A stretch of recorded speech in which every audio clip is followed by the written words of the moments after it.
from KXAN News. And we begin with that breaking news this morning as Austin police are asking people to avoid North Lamar and North Austin. This is where it's happening. Police say right now there's an active crime scene near North Lamar Boulevard and Runberg Lane. They say an officer from another agency has been injured, but they have not given any details exactly about what happened, but they are asking people to avoid that area. We're working to get some more information for you, and we'll bring updates here on air and online when we get this more details. Again, this is at North Lamar and Runberg Lane in North Austin this morning. Well, Venezuelan President Nicolas Maduro is now in America, where he is expected to face trial. He could be in court as early as tomorrow. President Trump ordering the capture of the South American head of state late on Friday.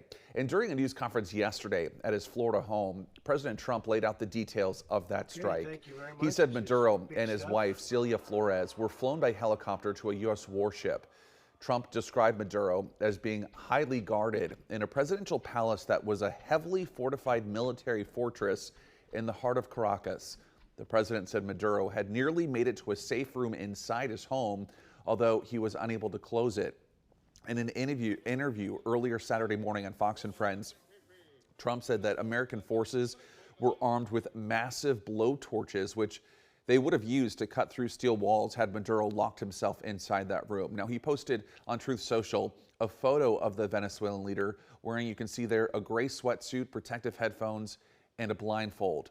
And it was around 5:30 local time in New York yesterday, a person in custody being escorted out of a plane that was believed to be carrying Maduro. The person gingerly making their way down a stairway one step at a time, and then was led across the tarmac surrounded by a crowd of at least 36 federal agents. Several agents in that crowd appeared to film that person on their iPhones. The Justice Department releasing an indictment accusing Maduro and his wife of having an alleged role in a narco-terrorism conspiracy. That DOJ indictment accuses Maduro of leading a corrupt, illegitimate government that for decades has leveraged government power to protect and promote illegal activity, including drug trafficking. Now, the U.S. alleges that led to tons of cocaine coming to America. Well, the president says the U.S. will now run Venezuela until he says a proper transfer of power can take place. President Trump also said the administration did not inform Congress ahead of this operation. Well, Venezuelan Vice President Delcy Rodriguez demanded the immediate release of the president and First Lady Flores. She appeared on state television alongside senior government and military officials. Rodriguez said the country's political and military leadership was unified and fully mobilized. She insisted that Maduro remain Venezuela's sole legitimate president. She said all branches of government were acting together, and she added that the government was prepared to defend Venezuela and its natural resources, particularly its energy reserves, which she said Venezuelans increasingly view as central to national development. But we're also starting to get reactions from some of our top Texas politicians, many of them split along party lines. Senator Ted Cruz said in a statement, the Venezuelan regime has for decades posed an acute threat to the national security of the U.S. and the safety and security of Americans. And Nicolas Maduro himself was a corrupt dictator and thug who systematically oppressed the people of Venezuela. Well, a press release from Senator John Cornyn read in part, kudos to President Trump. Maduro was not only an illegitimate president of Venezuela, he was the head of the Cartel de los Soles. U.S. Representative Lloyd Doggett, who currently represents part of the Austin area, sat down with KXAN yesterday, claiming the attacks in Venezuela are meant as a distraction. Here's a president that less than a year ago in his inaugural was saying, measure my success by the wars that we don't get into. But he's rushing to get into wars unnecessarily to distract from his failures here at home. Meanwhile, U.S. Representative Joaquin Castro said in a statement, I fear that he will do what he has done in other parts of the world, use this conflict to enrich himself, his family, and his children. U.S. Representative Greg Casar, meanwhile, told KXAN in part, Trump has no right to take U.S. to war with Venezuela. This is reckless and illegal. My entire life, politicians have been sending other people's kids to die in reckless regime change wars. Enough. No new wars. Governor Greg Abbott also weighing in on X yesterday. Maduro is an indicted narco-terrorist. His drug trafficking operation cost the lives of many Americans. His release of Tren de Aragua gang members from Venezuelan prisons terrorized American communities and killed my fellow Texans. Texas and the world are better because of his capture. By the way, you can read more reactions from political leaders right now inside the story on KXAN.com. First warning weather with meteorologist Rich Siegel. Temperatures are a little cooler this morning than they were yesterday, actually by a lot. We'll show you the 24-hour change in just a moment. The view from our weather camera on top of our roof, the West Shore home camera, where we are showing a clear sky in Camp Mabry. 46 degrees, humidity at 76%, very little wind. Temperatures in the mid and upper 30s to mid 40s in the hill country and the upper 30s to the low and mid 40s across the rest of our viewing area. We are at 36 at Fredericksburg, 44 at Marble Falls, and 47 at Luling. The temperature change in double digits and by 15 to 20 degrees at several locations after yesterday spending readings in the 50s and 60s, and again much colder today. We've got mostly a north to northeast wind, but we look out into the hill country and we see the wind starting to shift more towards the east and southeast, and we'll find later on today more of a southeast wind across the area. Some scattered clouds possible in the next couple of hours, but it's a mostly sunny forecast for the afternoon. Temperatures will rise into the 50s by 11 o'clock and be in the 60s at 1 on our way to highs in the low 70s. Still to come, we're talking about a pollen count that I don't like, and I don't think anybody else will either, when records could be tied or set, and the first rain possible of 2026. We'll tell you when that might happen coming up in just a few minutes. Barrett? Thanks, Rich. I like that sad face there. All right, coming up on 6:07 this morning, and our coverage continues now. Here in Austin, many people have ties to Venezuela, some born there, others with family or friends in the country. Well, we caught up with a few people to see how they felt about the news of Venezuelan President Maduro's capture and the operation that made it happen. Some of them working at Alitas, a popular spot for Venezuelan cuisine in Cedar Park. It's just a surreal feeling. I'm very excited. These are some of the reactions. Muy emocionada. Very excited. Very excited. After news of Nicolas Maduro's capture reached Austinites with Venezuelan ties. My country is living hard for a long time. It's a surreal feeling. We've been many times close to this moment, but it never happened. Tensions between the U.S. and Venezuela have been escalating over the last few weeks. The latest move, a U.S. operation Saturday that led to Maduro's capture. And it was an assault like people have not seen since World War II. For Austinites like Carlos Contreras, it's a day he says he's been waiting for a long time. I had a lot of family members call me in the middle of the night. I was asleep. They all called me, crying, very excited, very happy. That was Nabil Ramonda reporting for us. Well, a rally is set for today outside Austin City Hall in downtown Austin, protesting the actions taken against Venezuela. It begins at 1 o'clock. We'll have a crew there to keep you updated on how everything unfolds. Well, in other news this morning, Governor Abbott wants the suspect named in the shooting death of a South Texas State Commissioner and businessman, Eddie Betancourt, returned to Texas. Abbott releasing a statement demanding Mexico's president and the Mexican government coordinate with the U.S. to extradite the alleged murderer Reynaldo Mata Rios to Texas so that he can face justice. He went on to say those who harm Texans must not be allowed to flee across the Rio Grande and from there taunt and defy the citizens of Texas. No word yet on a response, though, from the Mexican government. 6:09 now. A shooting in Round Rock has left 2 people dead. A juvenile is the suspect in custody. The Williamson County Sheriff's Office says a call came in about 2 yesterday morning near Avery Ranch Boulevard and Great Oaks Drive. That's in between Round Rock and Cedar Park. Deputies say they found 2 men who had been shot to death inside a home. When they arrived, police say that suspect locked himself in a bedroom, and refused to come out.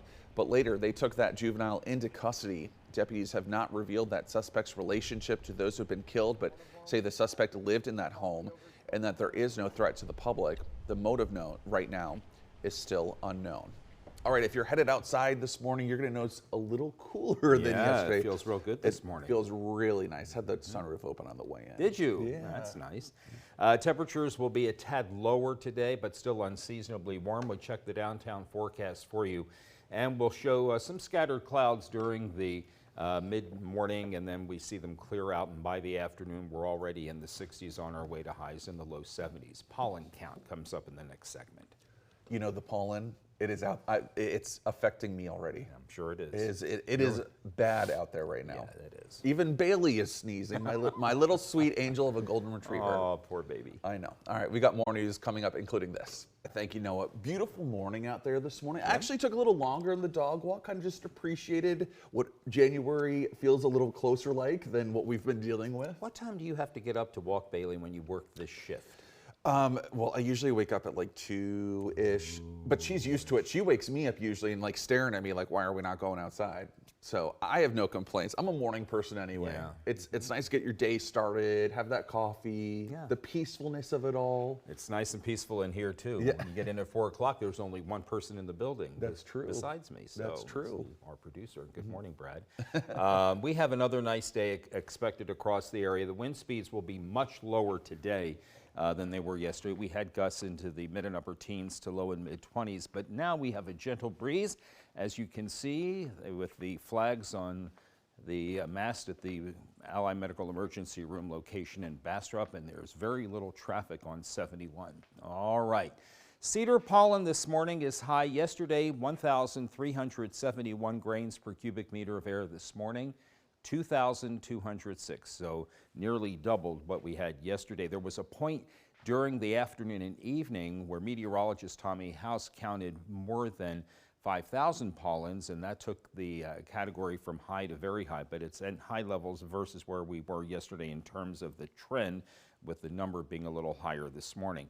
Molds are medium. They went from a little more than 8,000 mold spore yesterday to more than 14,000 this morning.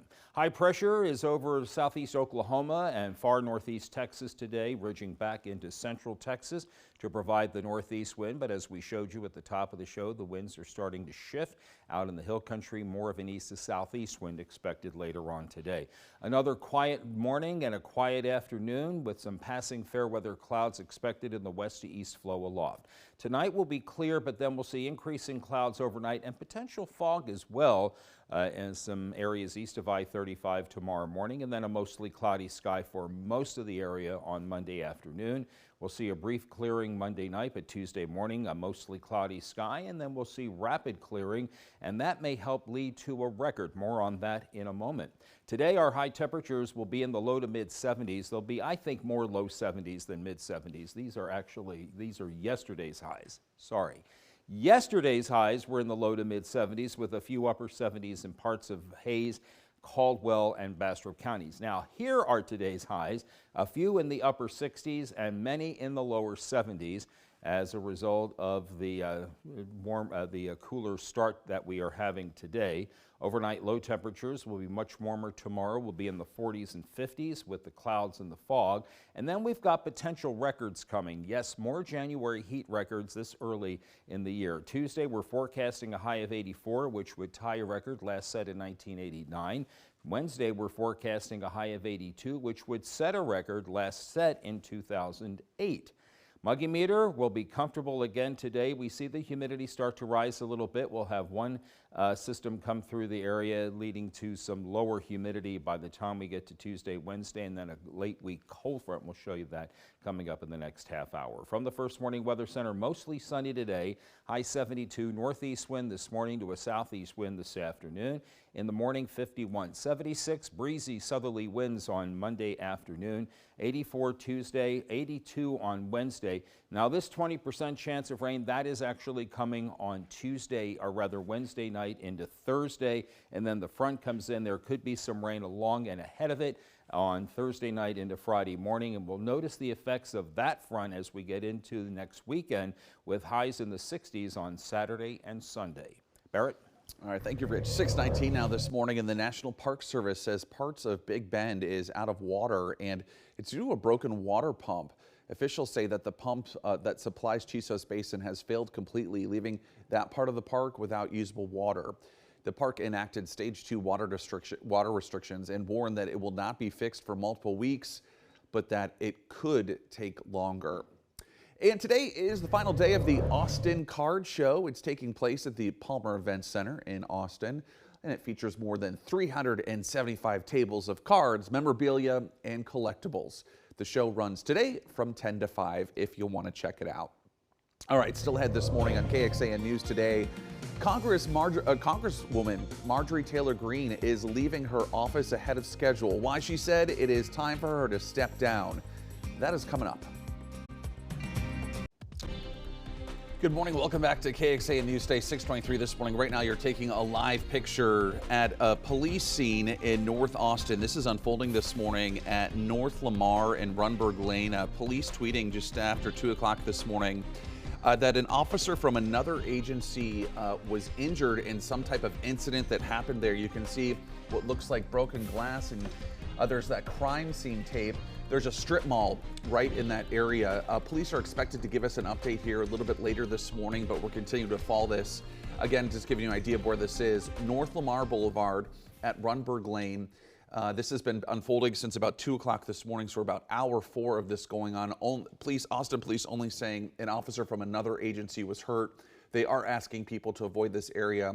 We are expected to get an update from police sometime this morning. Of course, when that happens, we will bring you the latest developments on air and online at KXAN.com. Well, Marjorie Taylor Greene announced she is leaving her office early. A once vocal supporter of the president, more recently she's been a major critic. News Nation's Tom Dempsey has more for us. Once considered a cheerleader for President Donald Trump, Congresswoman Marjorie Taylor Greene is now set to leave office on Monday, a year before her term is set to end.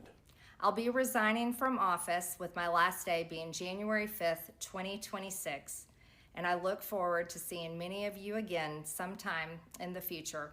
Over the past year, the 3-term Georgia Congresswoman had become a vocal critic of the president, calling him out for abandoning the America First agenda that got him elected. Greene joined Democrats and blasted her fellow Republicans for their reluctance in releasing the Epstein files. I was called a traitor by a man that I fought for 6 years for.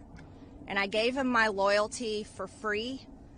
I won my first election without his endorsement, beating 8 men in a primary. And I've never owed him anything, but I fought for him for the policies and for America first. And he called me a traitor for standing with these women and refusing to take my name off the discharge petition. After falling out of favor with the president, though, Trump pulled his support for Greene's bid for re-election and gave his former ally a new nickname. What the hell happened to Marjorie Taylor Greene?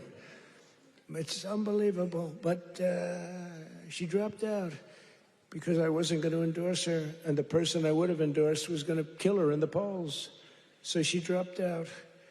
Now, moving forward, on one side of this, you have President Donald Trump and Republicans hoping to maintain control of Congress during the midterm elections later this year. But on the other side of this, Greene says she's looking forward to leaving office, and she recently got engaged. Back to you. All right, thank you. 626 this morning, and still ahead on KXAN News Today. President Trump sharing details of the capture of Venezuelan President Nicolas Maduro as he is expected to stand trial in the U.S. How our local leaders are reacting to that operation. Still ahead this morning. And 2 people are dead and 1 person is in custody in Williamson County. What investigators have shared so far in this homicide investigation.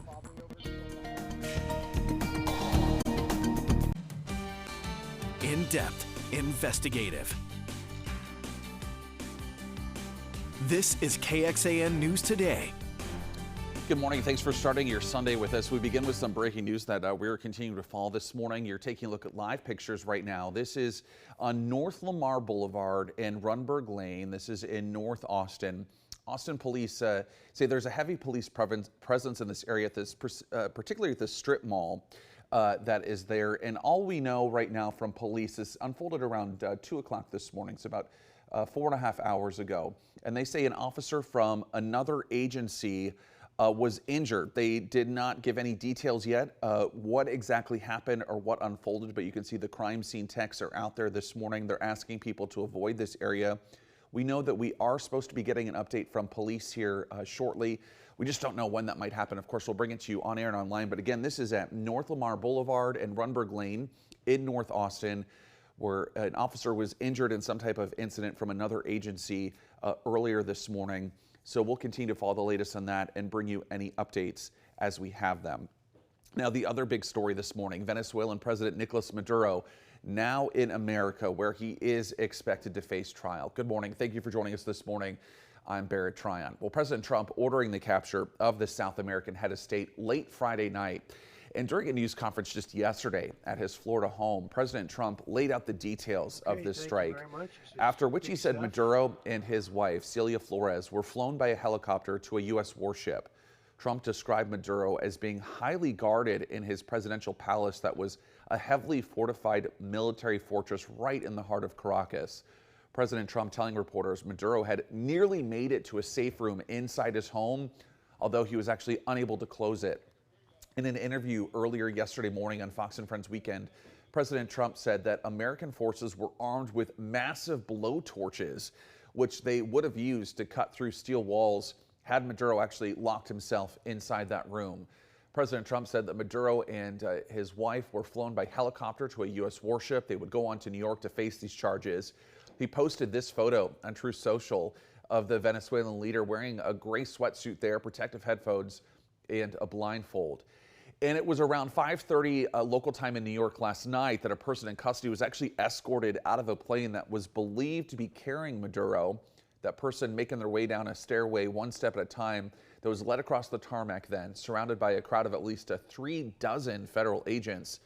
We're told several agents in the crowd actually appeared to be shooting video of that on their iPhones. Now, the Justice Department actually releasing an indictment accusing Maduro and his wife of having an alleged role in a narco-terrorism conspiracy. That DOJ indictment accuses Maduro of leading a, quote, corrupt, illegitimate government that for decades has leveraged government power to protect and promote illegal activity, including drug trafficking.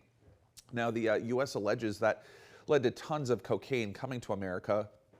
A trial is expected in the Southern District of New York. Again, he could be in a court as early as tomorrow. Now, President Trump says the U.S. will now run Venezuela until he says a proper transfer of power can take place. But President Trump also said the administration did not inform Congress ahead of this operation. Well, Venezuelan's Vice President, Delcy Rodriguez, demanding now the immediate release of President Maduro and the First Lady. She appeared on state television yesterday alongside senior government and military officials there in Venezuela. Rodriguez said the country's political and military leadership was unified and fully mobilized. She insisted that Maduro remain Venezuela's sole legitimate president and said that all branches of government were acting together. She also said the government was prepared to defend Venezuela and its natural resources, particularly its energy reserves, which she said Venezuelans increasingly view as central to national development. Well, now we're also getting reactions from some of our top Texas politicians, many of them split along party lines here. Senator Ted Cruz said in a statement, the Venezuelan regime has for decades posed an acute threat to the national security of the United States and the safety and security of Americans. And Nicolas Maduro himself was a corrupt dictator and thug who systematically oppressed the people of Venezuela. A press release, meanwhile, from Senator John Cornyn read in part, kudos to President Trump. Maduro was not only an illegitimate president of Venezuela, he was the head of the Cartel de los Soles. Well, Congressman Lloyd Doggett, who currently represents part of the Austin area, sat down with KXAN yesterday. He claims the attacks on Venezuela are meant as a distraction. Here's a president that less than a year ago in his inaugural was saying, measure my success by the wars that we don't get into. But he's rushing to get into wars unnecessarily to distract from his failures here at home. Well, meanwhile, U.S. Representative Joaquin Castro releasing a statement saying in part, I fear that he will do what he has done in other parts of the world, use this conflict to enrich himself, his family, and his cronies. U.S. Representative Greg Casar, meanwhile, told KXAN in part, Trump has no right to take the U.S. to war with Venezuela. This is reckless and illegal. My entire life, politicians have been sending other people's kids to die in reckless regime change wars. Enough. No new wars. Governor Greg Abbott also weighing in on X, saying Maduro is an indicted narco-terrorist. His drug trafficking operation cost the lives of many Americans. His release of Tren de Aragua gang members from Venezuelan prisons terrorized American communities and killed my fellow Texans. Texas and the world are better because of his capture. Well, you can read more reactions from political leaders right now inside this article on KXAN.com.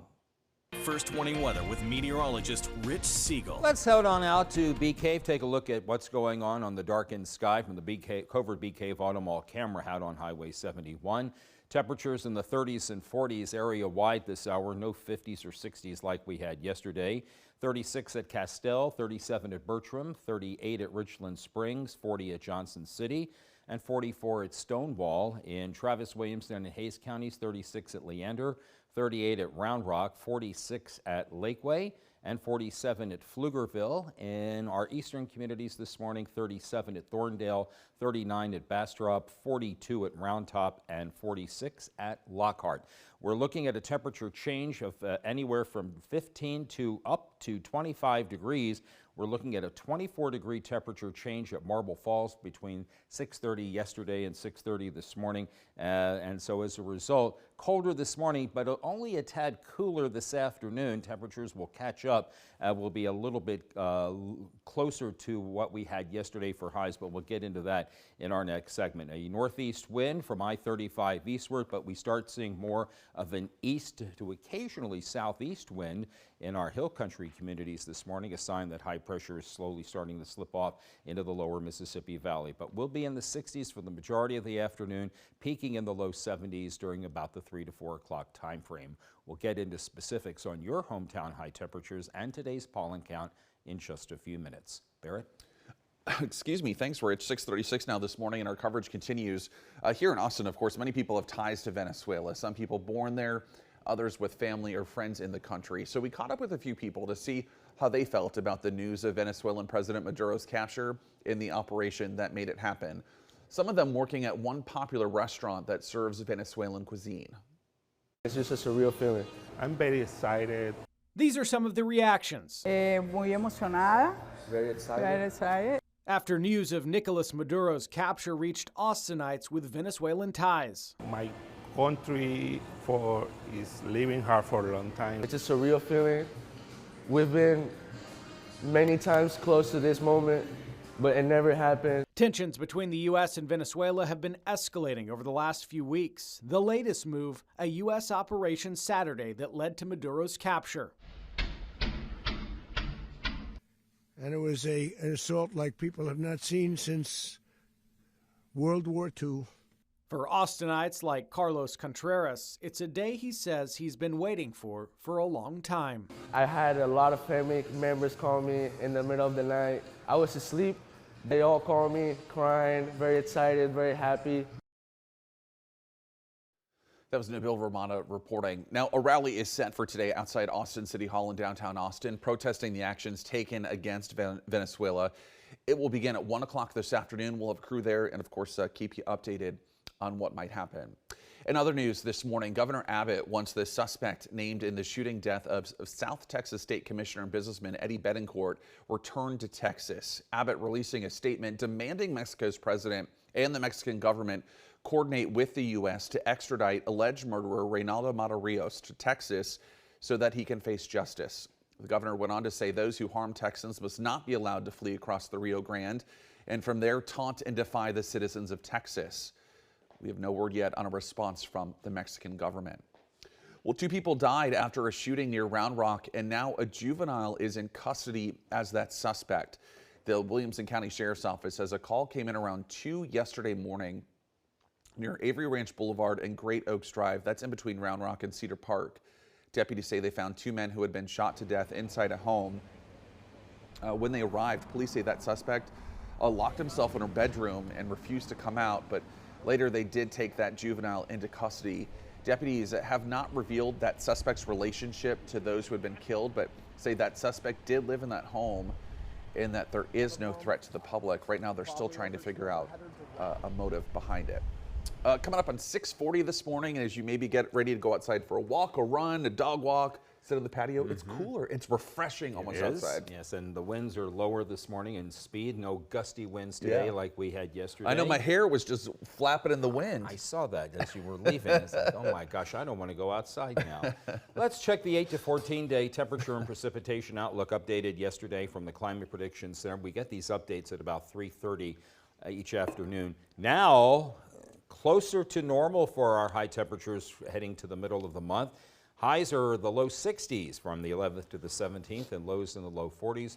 And the precipitation forecast is still wetter than normal with the normal rain about 0.6 of an inch. There is a little bit of rain in the 7-day forecast, and I'll show you when in just a few minutes. Boy, we need that rain too. Oh, yes, we do. Really bad. Yes, All right, thank you, Rich. We got more news ahead, including this.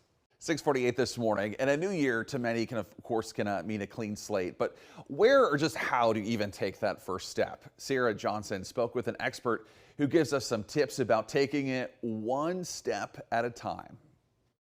For many, the start of a new year brings resolutions and a desire for change. According to Maryhaven Vice President of Client Services, Ryan Pickett, January often motivates folks to reflect on habits that may be holding them back. Not just alcohol use, but substance use, gambling, and overall mental wellness. Why not a new year, new you? So we see, resolutions, and with those come just the desire to give up, habits that maybe are hurtful or not helpful. He says the first step toward change is awareness. Whether it's drinking or sports betting, he suggests recognizing there may be a problem, followed by creating a realistic plan of attack. It's just to be aware that there is a problem area, right? Sometimes we have blind spots. Sometimes our friends or family might have to tell us. Experts say folks are more successful when they don't try to overhaul everything at once. Instead, focus on one specific habit, which can often have a ripple effect to positively impacting other areas of your life. All of these other areas might be improved if I just focus on this one area and I don't overwhelm myself by trying to fix 10 different things at the start of the year, where maybe I just picked the most problematic thing. Pickett says after becoming aware of the problem and then having a plan, having support is the third and one of the most critical steps in making change. It could be I've tried this so many times on my own and I'm just not getting it, and I need some support from somebody, right? That's when we see maybe someone reach out to like a 12-step group or like a support group, or maybe for the services with us. All right, those resolutions and all those things New Year's related, we digress. If you wanted a resolution for some cooler weather, you're going to get it. That's right. And we have, if you take a look over there, we've got a pretty sunrise about to take place. Oh, we sure do. That with you. This is the view from the Indeed Tower Cam up in North Austin at the Domain. Sunrise today, as it was yesterday, will be at 7:28. So in a little more than a half an hour, but this is the view. We are looking at a clear sky. We'll see some fair weather, thin cirrus clouds, and maybe for some of you, a little bit of cumulus action later on this morning, but on the whole, it's going to be a bright day. Now, if you missed it in the first half hour and you're just joining us here for the second half hour, again, worth mentioning that today's CEDAR count, again, is high and much higher than yesterday. Yesterday's count, 1,371, to this morning's count, 2,206. Molds are medium, and they're up from yesterday's count as well. So a sunny day with those thin cirrus clouds that will be moving from west to east across the sky.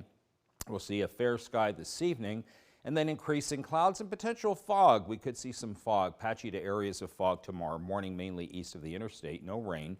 And then Monday will be mostly cloudy with some late day clearing in some areas. We'll see a partly cloudy sky Monday night.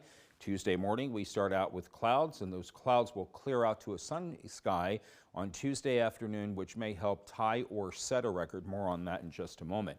Our highs today will be in the upper 60s to low 70s, pretty uniform, around 68 to 72 for most of the area on this Sunday afternoon. Highs tomorrow will be in the mid to upper 70s on the highest end. There could be a few that linger in the low 70s, and then we get into potential records again.